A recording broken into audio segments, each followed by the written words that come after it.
Well, hello, Zero Island students and possibly staff that are out there. Today we're talking about tarot and psychology, one of my absolute favorite subjects on the planet, and how I use these tools in teaching and why. So, the psychology of tarot isn't new. Carl Jung started this research and really did a fantastic job. Sally Nichols is another one that just fantastic work. But I have yet to see this work really break through in the mainstream field of psychology, as I really believe it will in the future for so many reasons. So this episode is appropriate for kids, but the text is not written in story form. So if you're looking for a story, I'm sorry. It's more of an adult thesis episode. Instead, we're going to discover a new school of thought, which really, again, isn't new, but it is new packaging, and we're in this new time. So it's kind of new. It's new to us.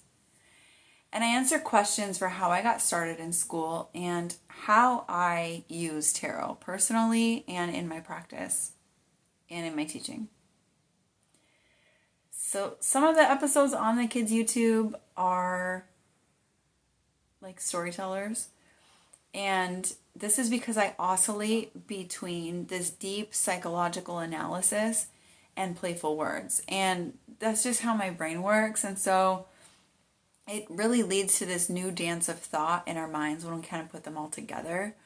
So if you're watching with your kids, as I encourage you to do, I do encourage you to watch all the episodes with your kids, because it's just it's so valuable and rich and deep. And then things that they don't understand, you can kind of fill in and be like, well, what do you think she meant by that? What do you think? And it really makes room for this bigger idea.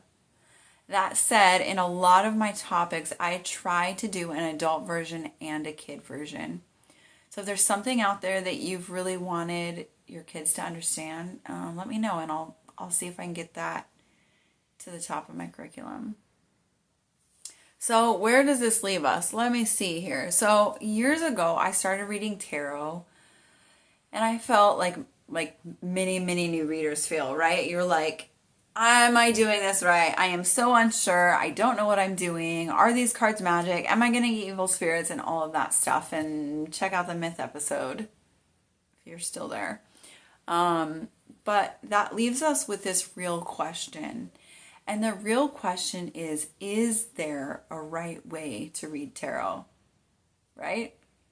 It's not really if you're doing it right. Is there a right way? And yes, there is, and I will explain.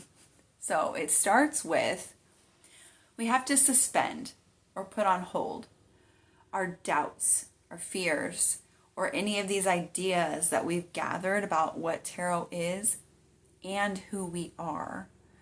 And this is sometimes a lifelong practice, because here's a big word, indoctrination runs very deep.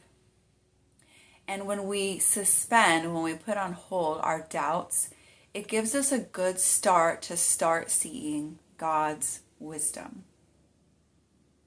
I know that's a big concept. If you have kids out there, you might want to talk about indoctrination a little bit.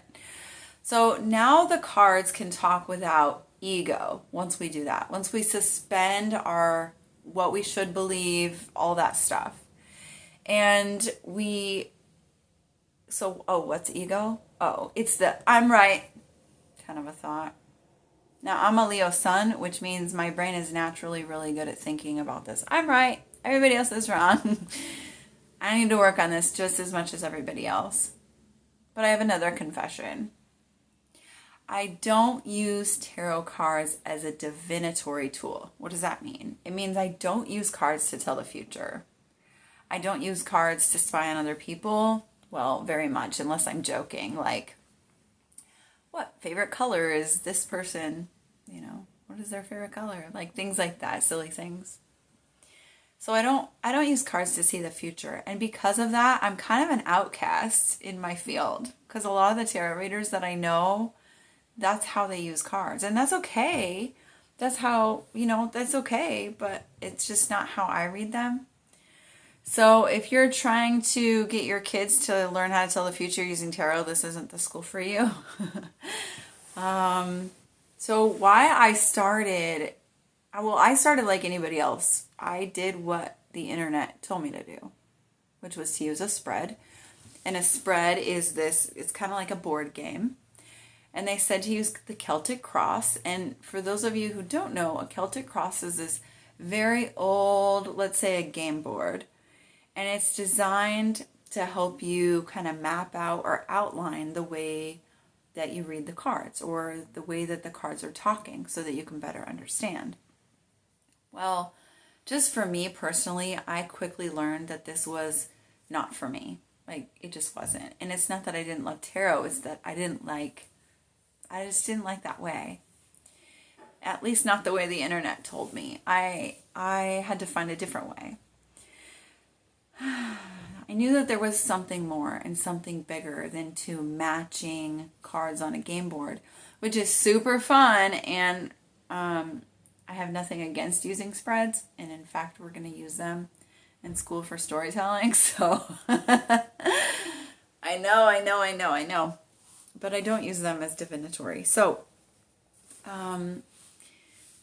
spreads can be very cool though, because they do kind of help you figure out your question in a divinatory way or in a fortune-telling way. But here at Tarot School, where we do storytelling, seeing the future just kind of comes naturally. It's like knowing what's going to happen at the end of a story. We'll get all into that when we start telling stories. But, it wasn't long until I found my own way of talking to what I call my new friends. And I just began to play and kind of talk with the cards. And I found the cards would tell me jokes. I know. So tarot can only show you what you already know deep within yourself, but maybe you can't see for some reason. I know. So after all, if we knew everything, if we knew everything all the time, then we just wouldn't be very human, So the cards help us to remember things that maybe we forgot. So for this reason, I always tell my students to only ask the questions they're ready to see the answers to. This is really important because we want to respect the tarot, but we also want to respect ourselves. And if we're not ready to hear an answer, we need to be honest about that. So for every answer we receive from the tarot, did you know it's really an answer from God? You don't believe me? What if everybody started looking at tarot like a way for God to talk through pictures? Like, if you had a chance to talk to God and get immediate text back, an immediate answer back, would you be more careful with what you asked? Or how would you bring your energy? Would you bring it in doubt and suspicion and scared? Or would you maybe be ready to talk to God? Me too. So I ask one question no matter what I'm dealing with, okay? No matter what question, no matter what's happening. I always ask, what is the most important thing I need to know? And then I take my picture answer and I really think about it. Sometimes I use the cards and I ask more, like I'll get follow-up questions after I think about it for a while. But the answers that I find are really, they're deep within me, and they're deep within all of us. We already know all the answers. So there are two types of paths in searching. They're called esoteric and exoteric. And exoteric is when we search for answers outside of ourselves, and esoteric is that inner wisdom. So exoteric, we're going to look to preachers and gurus, and we're going to find this type of truth outside. But esoteric is really that inner searching. So when we're talking to the tarot, we're seeking God, we're seeking self-knowledge, and we're doing it on an inner path. No matter how much we study the Bible or other religious texts we might read, this creation energy we call God talks inside ourselves. It's a relationship with God and with ourselves. Well, tarot is like texting. You can send a text to your true self or to God, both of them at the same time, without all the human emotions and disappointments and everything else getting in the way. You can just send that text and get an answer back. And that answer comes back in like an emoji, which is your tarot card. And when you look at the card, you have to figure out what your answer is. Pretty cool, huh? So I'll look at at the card, and I'll take my time. I'll look at the colors and the artwork. What are the characters doing? What's happening? And what does that have to do with my question? Or maybe how I'm feeling? Even though it's not what I asked, maybe my feelings are getting in the way. And most of the time, the answer will come to me, a really good answer will come like a few days later. I know, a few days, I know. And I'll look at the card and I'll say, oh, what does this card mean? And then I'll think I'll have the answer, but then a few days later, I'll be like, oh, now I really understand. Okay. And then I'll feel much better. Giving things time to grow can be hard when we want the answers like right now. And some tarot readers will use cards like this. They will. And that's okay. Like, after all, people do go to tarot readers to get those kinds of answers, those kinds of right now answers. But when they're seeking other people to read their cards, then they're on an exoteric path, not an inner one.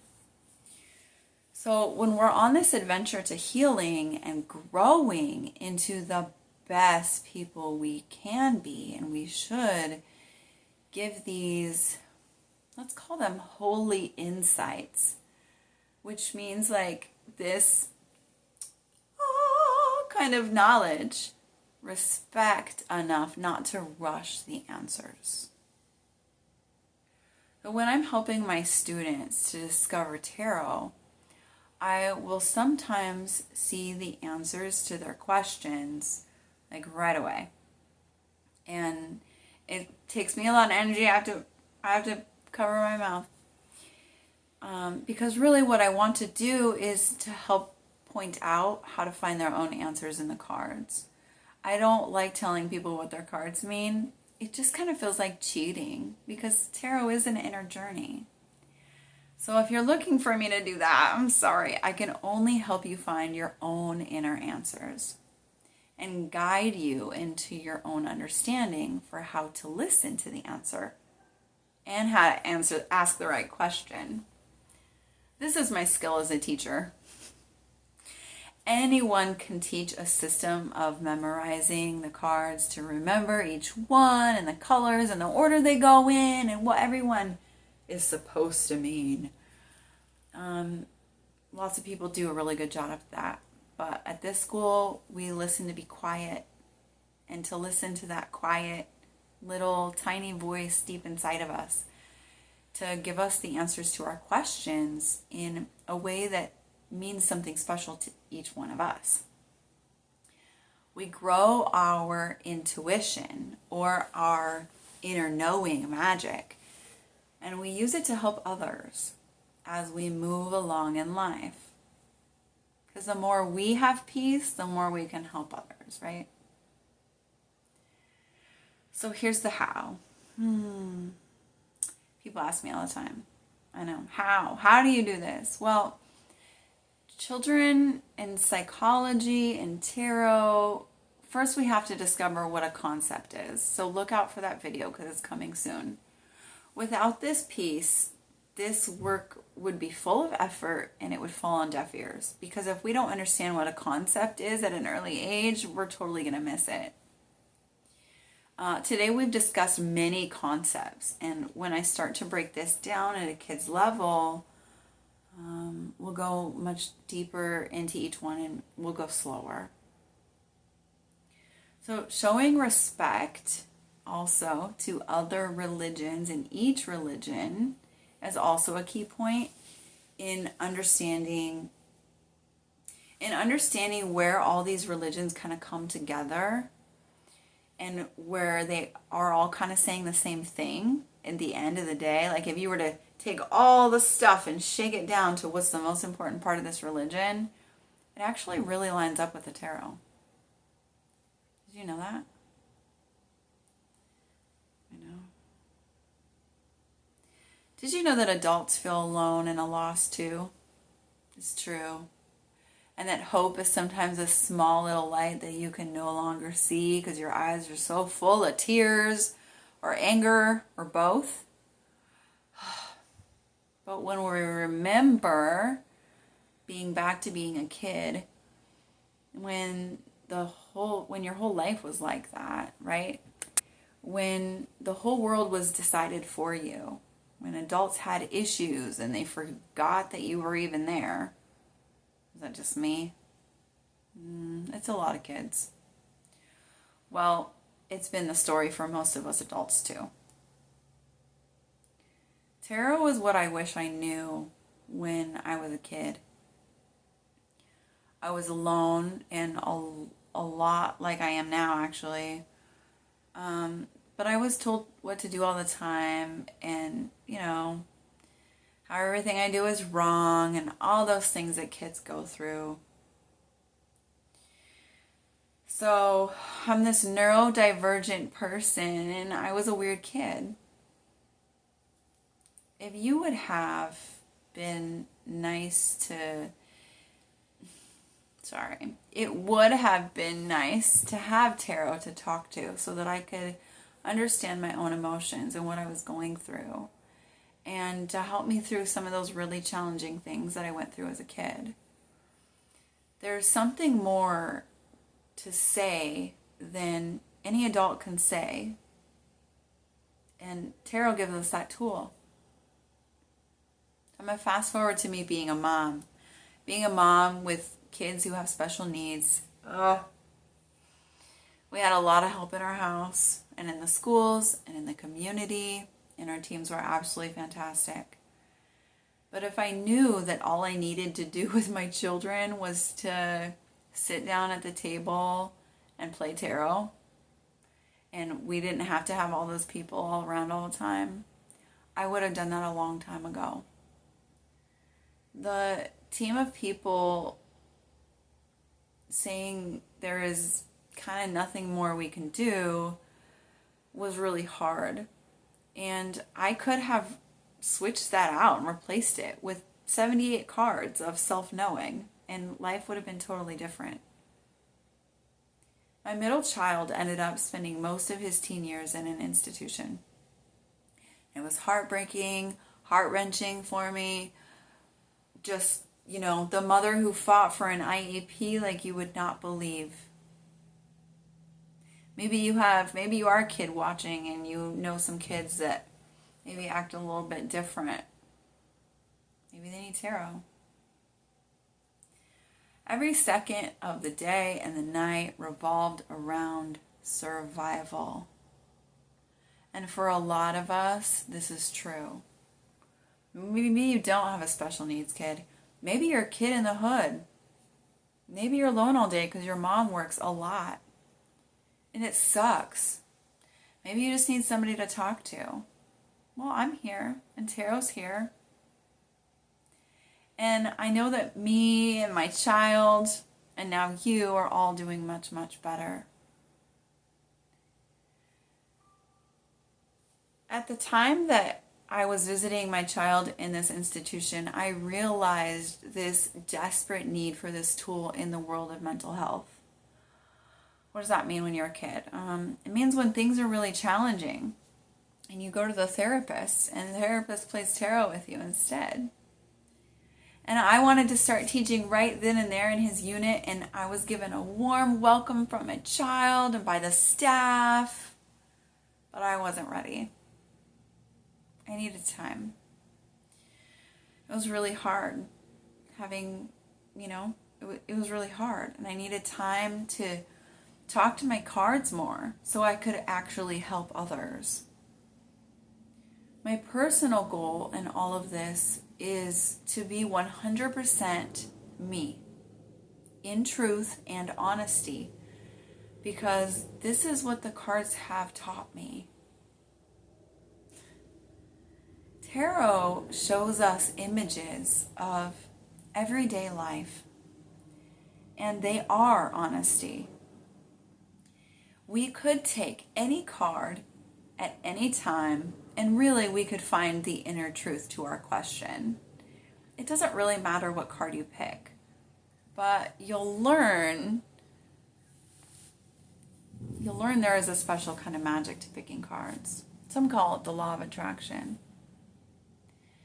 Really, we could even look at a cup, right, and stare at it for long enough and get the answers to our questions, but I don't know any kids that are going to go start staring at cups to get inner peace. The art of interpretation is as clear as the truth that we are willing to see. That's a concept. This is why I believe this is such a valuable tool to use in spaces where mental health is vulnerable, and with children who are naturally open to self-discovery. As an adult, it's hard to seek inner truth when everyone is happy and healthy, unless you have maybe been on that path for a while and you have worked on that for quite some time. But for most of us, the path to inner seeking comes when the holy flames come to reshape our lives. But it doesn't have to continue this way. How different would our world be if kids grew up knowing this tool of self-wisdom? If adults in 20 years from now were self-actualized, we would have less of a strain on the social system. We would have more people practicing their chosen faith. We would have communities coming together with honesty and faith and love, instead of the wars that we see now. It sounds like a better future to me. And I hope it's one that I get to share with all of you.